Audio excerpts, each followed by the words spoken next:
by itself on the foam just doesn't kind of work, okay? You need something else. Plus it's too thick to paint, okay? Because it's thick, okay?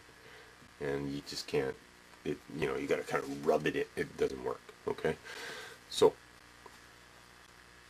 it doesn't mix with water very good. It cleans up with water, but to mix it with water, it just, it doesn't really work. So what I do is I discovered that, the glue, which is kind of a bonding agent, it's really tough. The longer this stuff dries, the harder it gets, and it adheres to stuff really good. Well, it's a bonding agent, okay? I discovered that when you mix it with the caulking, those two will mix together pretty good. And then if you add water to those, it works better, okay? So for something this big, we're going to add, we've got about a tablespoon, about 2 tablespoons, I guess. 30 mils. Yeah, about 30 mils in there, okay? Of this stuff, I'm going to add about that much. Okay, so maybe, well, yeah, both the same, about 50-50 it looks like. Those you got to mix up first. And you got to mix those up before you add your water to it. So, use that for a stick. Let me get a stir stick. Oh well.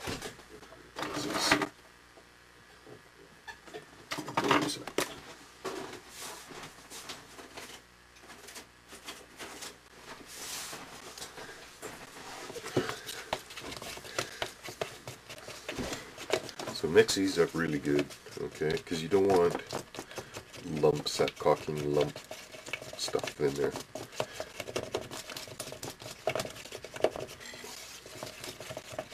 And this shit is really hard to wash off once it so like your hands and stuff. I mean, by themselves they wash off really good. Mixed all together like this, doesn't wash off with shit. So don't spill it around, don't splash it around, especially if you're working inside like I am right now. I usually do the gooping outside, but only because I'm messy. Okay, so see. Now water-wise, I'm going to add, I wonder if I got a measuring thing here, so I can just kind of give you measurements. It doesn't really matter, because I mean you mix, you change it every time. It depends on how much of the stuff you got. The first, add just a little bit of water at the beginning, okay? Don't, like, okay, we got this, and add in a cup of water and expect to stir it up, okay? Go slow, so add in a little bit of water and stir that until it's mixed, and then you can add a bunch of water, but otherwise, it makes it really hard. So, go slow with adding the water.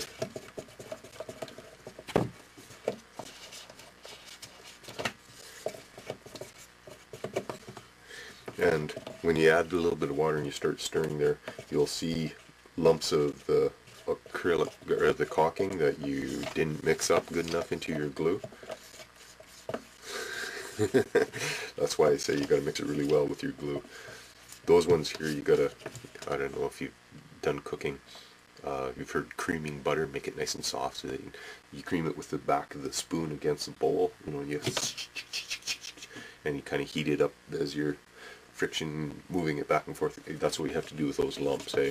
So you gotta kind of cream them like you do butter, okay? Good thing that's just water. That's like those juice boxes, eh? You give them to a kid, okay? So you get the juice box, you take the little straw and you into there and you hand it to the kid grabs it and goes all over the place because they squish it.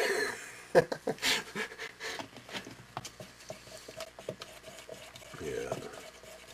I think those things are done just to get little kids into trouble. Oh my got you. Don't squeeze it. You got juice all over your shirt. Yeah. Okay, you see I've probably added,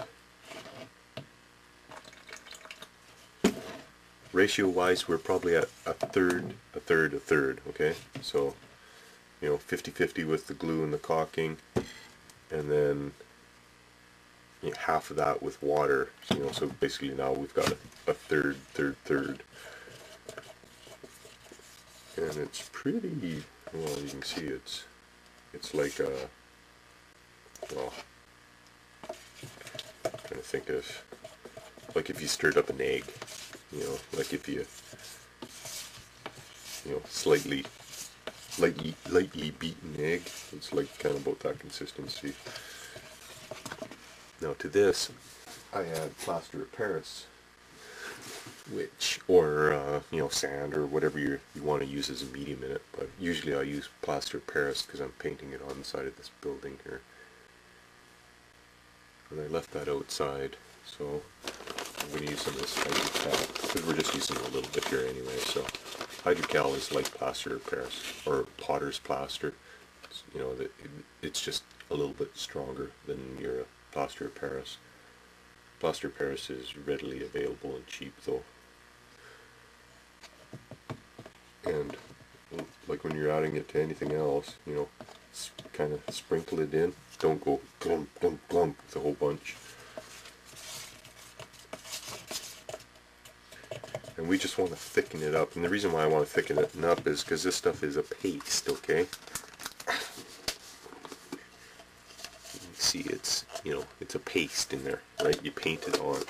And we don't want it really watery to paint on there, because we do want it to fill in some of the voids and stuff. So I just wanted to figure out some way of duplicating this stuff, making something that would be durable on there, and this is how I came up with this mixture. Now plaster and hydrocal and all that kind of stuff, it sets. You know, it'll, if you just leave it sitting, it'll all of a sudden harden on you. So you don't want to add too much plaster into this, otherwise, you know, it'll harden on you before you get it painted on.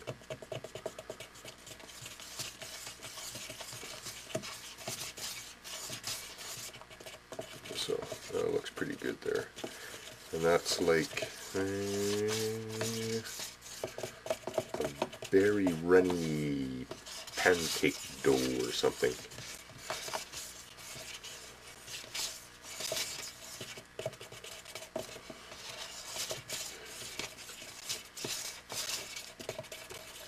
Thick cream, something along that line.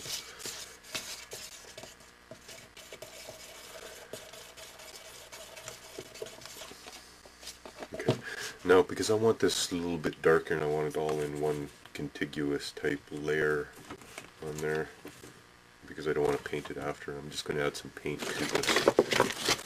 What's this? Black.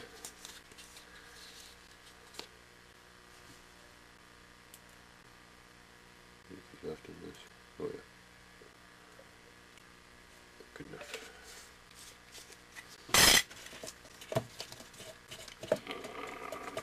Excellent. That way it's primed for painting, eh? You don't have to add paint onto it. You know, the bricks are actually this color, eh? It looks better.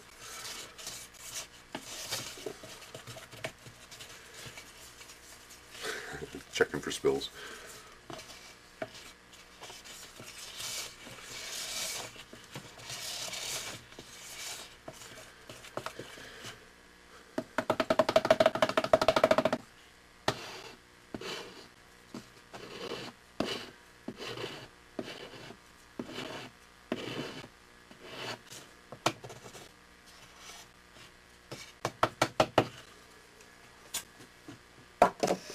Okay.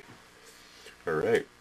Now, sometimes I let this, what they call slake, I don't know if you've ever mixed up mortar or concrete or something like that. Usually you mix it up and then you gotta let it sit for a few minutes to slake.